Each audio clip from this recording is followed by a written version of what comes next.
all those things. So the standard is God. How do you compare to a holy, righteous God? Are you serving God to the fullest?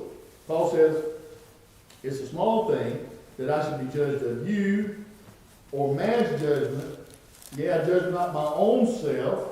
Okay? We can even, and sometimes we have problem with that for conscience sake. We look at ourselves and say, well, I'm this or I'm that. I'm the other thing. Listen, you can about drive yourself crazy if you ain't careful, thinking about what you've done right and what you've done wrong, and was it good enough? Did I do it long enough? Did I do this? Did I do that? I mean, you can about, there's nothing I can do to deserve the Lord or be worthy of Him. Nothing. Now, I should be as obedient as I possibly can as a believer, but I'm only made righteous by Him and through Him. Okay? And so I need to understand that. So it's not your judgment or not even my own judgment.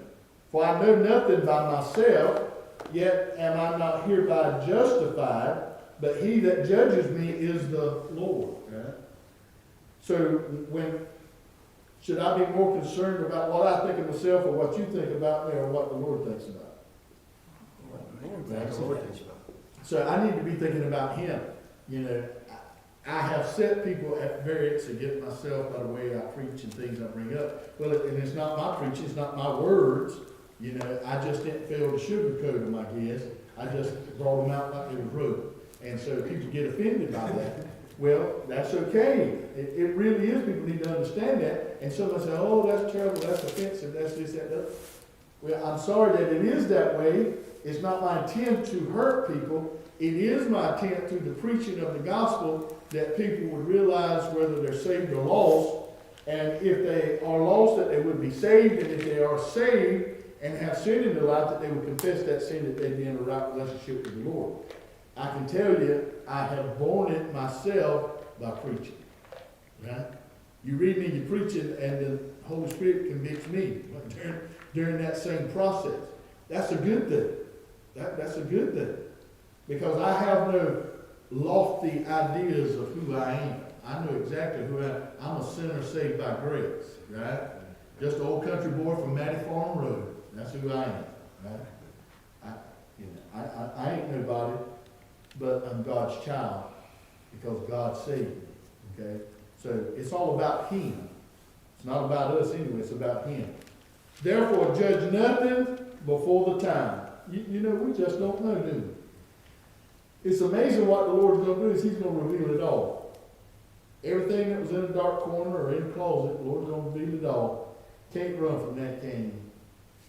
Can't suppress it, can't hide it. The Lord's just going to bring it all out. Judge nothing before the time. Sometimes we look and say, oh, they were just good. It's amazing how man judges as opposed to how God judges.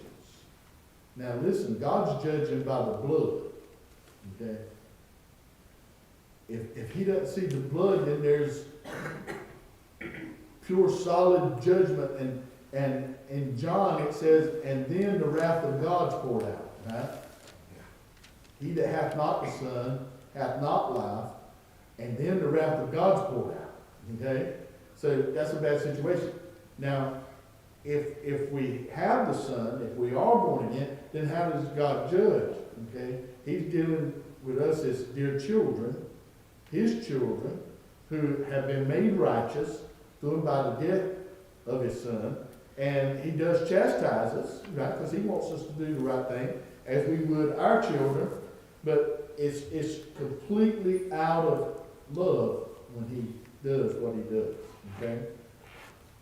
Judge nothing before the time until the Lord come, who both will bring to light the hidden things of darkness and will make manifest the counsels of the hearts. See?